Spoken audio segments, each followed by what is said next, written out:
So in the past we've had, let me get this, let's see if I get them all. Hamster balls. Space bubble. Space yeah, bubble. The hamster ball implies like a stressful, uncontrollable situation. Okay.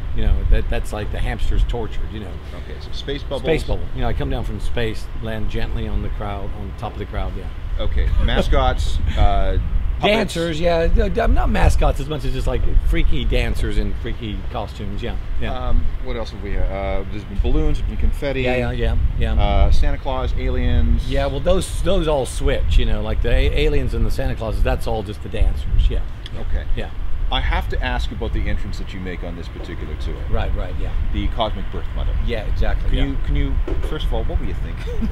Well, you just, these are the sorts of things that I think anybody, if you could think of them and you could do them, you would, And since I'm completely free to do virtually whatever I want, as long as I don't hurt people, I do. So yeah, she comes, onto the screen, and she's giant, and she kind of looks kind of cosmic, there's the universe is sort of coalescing around her, and she spreads her legs, and then this giant sort of egg-shaped vibration starts emanating from between her legs, and when it grows giant on the screen, the guys all come out of this this canal, this vaginal video canal, and they're transported from her giant LED lit vaginal wall to the stage.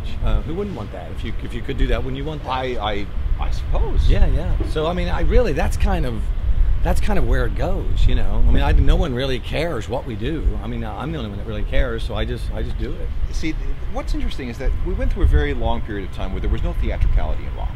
It was regular guys in street clothes, playing on a bare stage. Well, I think for some groups that was like that. I don't think for all groups it was like that. It seems to be the overriding thing. Anyway. I mean, I think, punk rock sort of was trying, in a sense, to defeat that, but really with another sense of theatrics in a way. But I'm a fan of all that stuff. I mean, I think when you play big places anyway, this is too big of a place for us. But even a group like Radiohead, you just got to have stuff, so that the people way in the back, people that are 50 yards away, can see you as well. And it's a way of, I think, just involving everybody in the show. Everybody sees stuff. Well, it also sort of, I don't want to say blunts the impact of the lyrical nature of the song, but there's a lot of death in what you guys sing about. There's a lot of death, but there's a lot of death in a lot of people's music. But yeah, I mean, there's a lot of death in the world. I think everybody. Well, when you see a dance in Santa Claus, or you in a space ball, I mean, that kind of makes it a little easier to digest. Well, it does. I mean, I think without the music having some power, I think without the message and the emotion of the music, I think a lot of this stuff would just seem like, oh, it's just too silly or whatever, But no, I don't know. I think the music really allows you to kind of build these atmospheres and these little moments in the set that are dynamic. I would say the same was always true, even for a group like Pink Floyd. I mean, I love their music, and it's rare that I ever watch a video. But I know when I went, if you'd go to see them, I never saw them. They went to a lot of trouble to do a big elaborate. Oh, sure, with the plane crashes and the rear projection and all that sort of stuff. But all groups do stuff now. Even when we played with Coldplay, even last summer in some big stadiums in Europe, and they do all kinds of stuff. U2. I mean, there's, I don't think it's really theatrics anymore. I just think it's stuff. Well, I think what bands need these days, in the light that few people buying CDs and that sort of revenue stream is going off the cliff.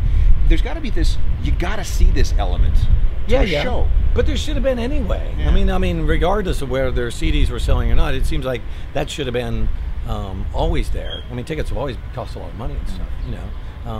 So I don't know. I mean, even when I saw the Who in 1976, I think. People always thought of them as just being, oh, this is a bare bones group. It's about the music or whatever, and they had giant lasers shooting out, and Pete Townsend would be the first one to say we never let the music get in the way of the stage show, the way that they would play and their dynamics and how they would all sort of perform. That it was a performance, and I loved it, and I think most audiences do. Part of being in a group is doing that stuff. I mean, I like doing it, so I don't feel like it's like, oh boy, we have to do all this stuff. I wish we could just go up there and play our guitars or whatever. It's stuff. You get to do stuff. Yeah. Well, I mean, it's one of those very few occupations where you can come up with the weirdest thing that you could possibly come up with. Yes. And somebody will say, okay, we can do it. Well, yeah, I mean, that's how all this stuff occurs. I mean, even doing the space bubble as an entrance. I mean, I just literally thought, wouldn't it be great? I was standing in the audience, I thought, wouldn't it be great if Wayne came out, and speaking of Wayne as if it's another entity, you know, if he came out in a space bubble and just walked over top of us and was in the crowd with us. And so I think, yeah, that probably would be cool. I just think of it as like what the audience would like. I don't think of it like what it means or anything. I just think, I mean, and now I see every night people have their phones, and, you know, as I go over top of them, they're taking a picture of me and all that. And I don't know. I mean, I just sort of feel like all bands, if they want to, should do stuff. I mean, if you don't want to, don't. I mean, I don't care. It's up to you. But I like to do stuff, and nobody stops me. How do you get, if you're in a Lips audience, how do you get to be part of the show? Well, as a dancer or whatever. Now it's so well known, you know, if you're a Lips fan, that a lot of people will just show up, you know, sometimes 3 or 4 hours early and just act like, hey, I want to be the guy, or they'll hunt down our guy. He just goes out in the crowd and finds someone, and usually he'll find someone who knows like 5 or 6 people, and he'll find another person that knows a couple of people. So before you know it, you've really just run into a couple of freaks, but they know this other group that all want to do it, and before you know it, you can sort of easily collect, I don't know, 25 or 30 people if it's a big stage like this. And it's a huge stage, yeah. So yeah, you'll have lots. You know, so yeah. I think the last time you played here, it was at the Virgin Music Festival, or you played on the island, and you yes. You hit the curfew. We did, I know, and we, you know, we don't like to be, I don't know, I know the promoters go to a lot of trouble to do these shows, especially something like on the island, and regardless of what happens with the scheduling, you know, it can all get pushed and pushed until you're at the very end. And I felt bad for the audience. I felt bad for the promoter because it wasn't their fault. Somebody we work with was in costume. Yeah. And ready to dance. Yeah, yeah. It was, I mean, we played for a little bit, but it wasn't very long. Yeah. Yeah. Getting back to Floyd for just a second, do you feel a certain kinship with him because of... Of course. I mean, we did this Dark Side of the Moon cover record, and, you know, I grew up, I mean, I was born in 1961, so, you know, I can imagine I have older brothers and older sister, and their friends all taking drugs, smoking pot, listening to music, doing illegal things, just my whole childhood, you know. And Pink Floyd, you know, I think people were aware of them previous to Dark Side of the Moon, but by the time that came along, you know, in the early 70s, I was of the age where, you know, and that time in music too, you kind of felt like, you know, music was really just taking over the world, and, you know, the people who were in rock bands were, you know, the most important spokespeople out there.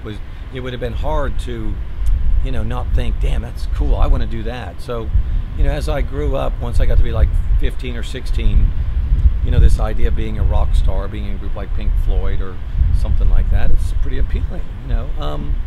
But I think I was lucky that the, you know, once we started to be a group and started to pursue stuff, that we had our own ideas and we wanted to do our own music, and we, you know, we loved recording. So, you know, I think whatever gets you into it can really just be a catalyst for your own trip, you know. When you did Dark Side, did you hear from anybody in the Pink Floyd camp? No, you don't really. It's kind of like, I don't know if you have this in Canada, but the IRS in America, the people who collect the taxes, you know, if you're fine, yeah, you don't hear anything.